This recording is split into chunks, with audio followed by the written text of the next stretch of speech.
성도 여러분들 안녕하십니까? 4월 29일 금요일입니다. 함께 하신 여러분들을 진심으로 환영합니다. 저는 세리토스 교회를 섬기는 김일상입니다. 이제 기도하시고 시작하도록 하겠습니다.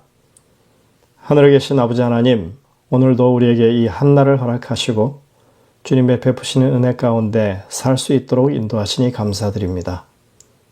생명이 주님께로부터 왔고 구원이 주님께로부터 왔음을 기억하는 하루 되게 하시고 우리의 삶 속에서 역사하시는 주님의 손길을 붙잡는 저희 모두가 되게 인도하여 주시옵소서. 오늘도 말씀을 펴고 주의 성령의 인도하심을 간구하오니 우리와 함께 하시고 말씀하여 주시고 깨우쳐 주시며 우리의 심령 가운데 참으로 주님을 더욱 사랑하는 마음을 불러일으켜 주셔서 주님의 백성답게 그렇게 기쁨으로 주의 말씀에 순종하며 살아가는 저희들 되게 하여 주시옵소서. 주님, 이 아침에도 주님 앞에 간절한 소원을 아뢰는 주님의 백성들을 기억하여 주시고 그들의 탄원에 귀 기울이시며 하나님께서 우리와 함께 하시고 능력으로 우리를 도우심을 기억하게 하시고 경험하게 하셔서 하나님의 백성들이 이 땅에서 누리는 참다운 보장과 평안을 맛보는 그들의 삶이 되게 인도하여 주시옵소서. 이제 주의 음성을 듣기를 원하오니 우리와 함께 하시고 바른 판단을 가지고 주의 말씀에 우리를 향한 교훈을 분명하게 깨우칠 수 있도록 인도해 주시옵기를 예수님의 이름으로 간절히 기도드립니다. 아멘. 네, 이번 주 저희는 바벨탑 사건을 살펴봤습니다. 먼저 기억자를 보시겠습니다. 그러므로 그 이름을 바벨이라 하니 이는 여호와께서 거기서 온 땅의 언어를 혼잡하게 하셨음이니라. 여호와께서 거기서 그들을 온 지면에 흩으셨더라. 창세기 11장 9절에 있는 말씀이었습니다. 우리가 이번 주 한 주간의 교과를 정리하면서 금요일 소지에 나와 있는 화이트의 글을 읽어볼 필요가 있습니다. 이것은 바벨탑 사건을 아주 일목요연하게 잘 요약해주고 있습니다. 부조와 선지자에 나와 있는 바벨탑의 한 부분입니다. 그들은 이곳에 도시를 건설하고 그 도시 안에 세계의 경이가 될 굉장히 높은 탑을 세우기로 결정하였다. 이 사업은 백성들이 각지에 널리 흩어지는 것을 막고자 계획되었다. 하나님께서는 사람들이 온 땅에 흩어져서 땅에 충만하고 그것을 정복하도록 지시하셨었다. 그러나 이 바벨탑 건설자들은 그들의 공동사회를 한 단체로 연합시켜서 결국 온 세계를 포함할 한 왕국을 세우기로 결정했다.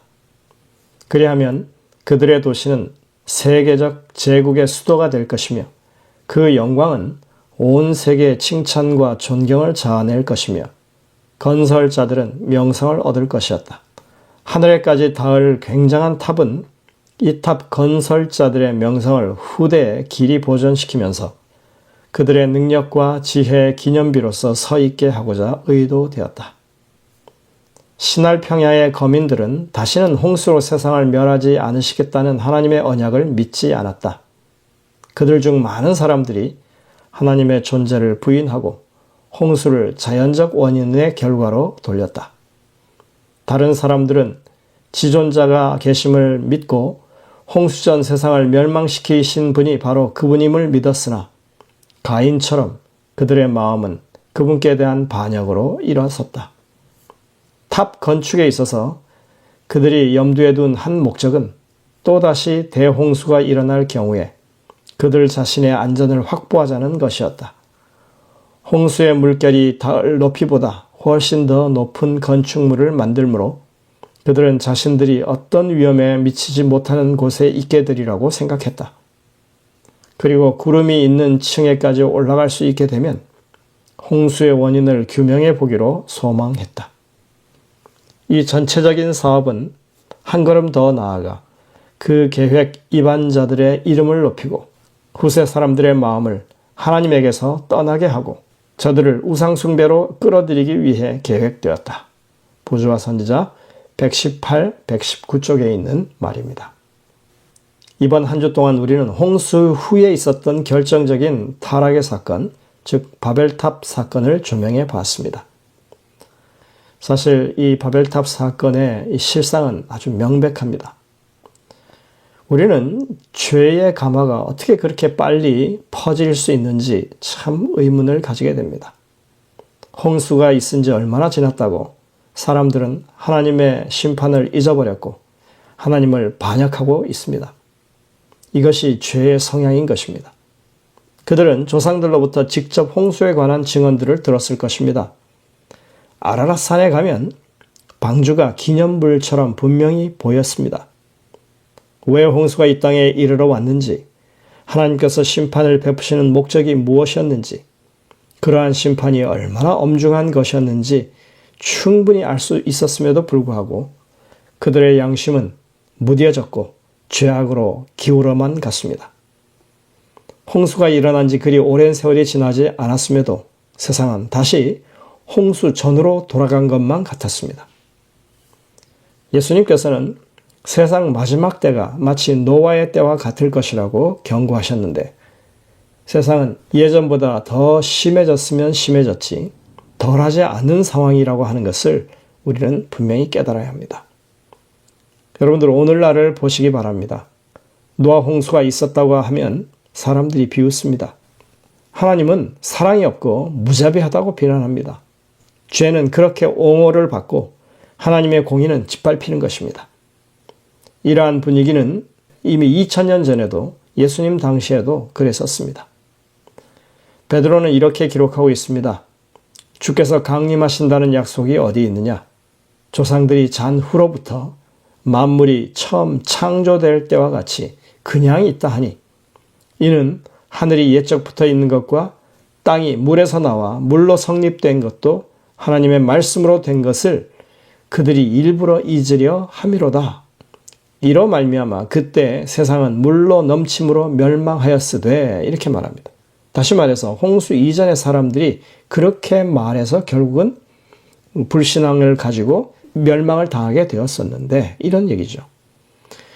이로 말미암아 그때 세상은 물로 넘침으로 멸망하였으되 이제 하늘과 땅은 동일한 말씀으로 불사르기 위하여 보호하신 바 되어 경건하지 아니한 사람들의 심판과 멸망의 날까지 보전하여 두신 것이니라. 이렇게 베드로후서 3장 4절부터 7절은 말합니다. 홍수 전이나 홍수 후에나 이 베드로는 그 당시에나 그것이 같다고 말하는 것입니다. 재림 직전에도 사실은 죄악에 물든 사람들의 이 경박한 생각은 변하지 않습니다. 그 레파토리는 똑같은 것입니다. 홍수가 어디 있어? 땅과 하늘은 창조된 때부터 동일한 것 아닌가? 홍수 전에도 그랬고 베드로 때에도 그랬습니다. 그리고 재림 전에도 사람들은 마찬가지인 것입니다. 베드로는 이런 말하는 사람들을 향해서 이 역사적 심판을 일부러 잊으려 하는 자들이라고 말하고 있습니다. 고의적이라고 하는 것은 알면서도 그렇게 한다는 것이죠. 오늘날 세상은 의도적으로, 고의적으로 하나님을 부정합니다. 의도적으로 하나님을 비난합니다.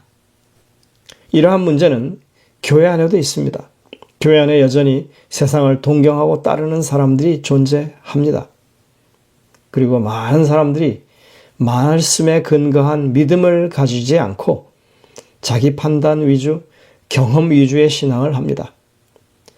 하나님을 중심으로 하는 신앙을 하는 것이 아니라 인간을 중심으로 한 신앙을 하고 있습니다. 바벨이 따로 없죠. 어떤 사람이 이런 말을 했습니다. 가장 신앙적인 것처럼 보이는 율법주의가 실제로는 무신론보다 무서운 것이다. 그것은 또 다른 형태의 무신론이다. 이렇게 말했습니다. 왜일까요? 하나님께서 성경을 통해서 밝히고 있는 구원의 실상, 구원은 인간의 어떤 선한 행위를 기초로 하지 아니하고 그들의 의를 바탕으로 하지 않고 하나님께서 이루신 의, 하나님의 의를 우리에게 주심으로써만 구원이 가능하다고 하는 것을 일부러 고의로 무시하고 자신들이 세운 원칙, 법칙을 표준인 양 하니까 엄연히 말씀하고 있고 역사하고 계시는 하나님을 부정하는 것이다. 그것이 무신론이 아니고 무엇이냐 이렇게 말합니다. 교회 밖에만 불신앙이 존재하는 것이 아닙니다. 가장 신앙적인 형태 안에도 불신앙이 있고 불순종이 존재할 수 있습니다. 바벨탑 사건은 우리에게 하나님의 언약과 하나님의 믿음에 근거하지 않은 신앙은 모두가 혼돈에 빠진 것이라고 경고합니다. 하나님의 말씀 대신에 인간의 말을 기준으로 삼기 시작하면 혼란이 시작됩니다.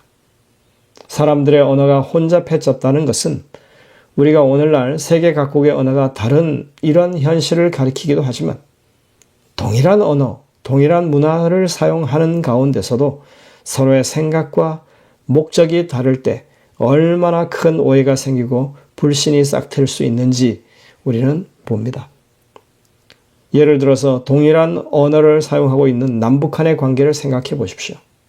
나라가 분단된 지 70여 년이 지났지만 서로에게 하는 말 한마디를 두고서도 해석이 엇갈리는 이런 상황에 놓여 있습니다. 교회 안에도 마찬가지입니다. 한 교회 안에서 같은 신앙을 하면서 우리는 말 한마디 때문에 오해하고 분노하며 그리고 싸웁니다. 이런 것이 바벨탑의 모습이 아니고 무엇이겠습니까? 물론 바벨탑 사건이라고 하는 것은 하나님께 저항하는 악의 정신으로 하늘에 닿는 탑을 쌓고 하나님의 언약을 무시하는 것, 땅에 충만하라고 하는 명령을 거부하고 흩어져 살지 않기 위해 큰 성읍을 건설한 그것입니다. 그들 사이에 우상 숭배가 만연하게 되고 결국은 홍수 심판을 당할 수밖에 없었던 그런 상황을 만드는 것이 그것이 중요 쟁점이긴 합니다. 하지만 믿는 사람들 중에서도 그와 비슷한 모습, 그런 동기를 가지고 신앙생활을 하는 것 또한 별반 차이가 없는 일이라고 하는 사실을 우리가 자각할 필요가 있다고 하는 것입니다. 교회는 하나님께 영광을 돌리는 곳입니다. 사람이 이름을 내는 곳이 아닙니다. 교회는 하나님의 성령의 역사가 주도하는 곳입니다. 사람의 업적이 주장하는 곳이 아닙니다. 교회는 건축물로 유명하지 않고 성령의 감화, 심령의 변화로 유명해야 합니다. 교회는 기존 신자들의 입맛에 맞는 신앙 형태로 꼴지어지는 것이 아니라 하나님의 품성을 모범하는 것으로 꼴지어져야 합니다. 우리는 철저하게 교회 안에서 바벨탑의 정신을 경계하고 배격해야 합니다. 베드로의 권면처럼 예수 그리스도의 재강림을 고대하면서 하나님의 이루실 일들을 전적으로 소망하면서 오늘의 삶을 충실하게 살아가는 우리가 되어야 할 것입니다. 여러분들, 우리의 삶 가운데 정말 하나님의 뜻을 먼저 세우고 그것을 쫓아가는, 그리고 그 말씀에 순종하는 진실된 하나님의 백성들의 삶을 살게 되시기를 간절히 바랍니다. 기도하시겠습니다. 하늘에 계신 아버지 하나님, 오늘도 우리에게 말씀하시고 역사하심을 인해 감사드립니다. 우리가 말씀 한마디 한마디에서 하나님의 크신 능력을 경험하게 하시고 성령께서 우리 안에 역사하심을 그렇게 이제는 우리의 삶 가운데 경험하게 하여 주옵소서. 주님, 바벨탑의 사건이 우리의 이 심령에 중요한 교훈이 되게 하시고 결국 예루살렘과 바벨탑의 이 대조가 마지막 때까지 신앙의 가장 중요한 쟁점이라고 하는 것을 우리가 마음에 새기고 하나님의 백성들답게, 하나님 나라의 사람들답게 그렇게 바벨의 정신을 버리고 살아가는 저희들 되게 인도하여 주옵기를 예수님의 이름으로 간절히 기도드립니다. 아멘. 네, 여러분들 오늘도 이 주신 말씀들을 깊이 묵상하면서 주님의 음성을 듣게 되시길 바랍니다. 저희들은 일요일날 다시 뵙도록 하겠습니다.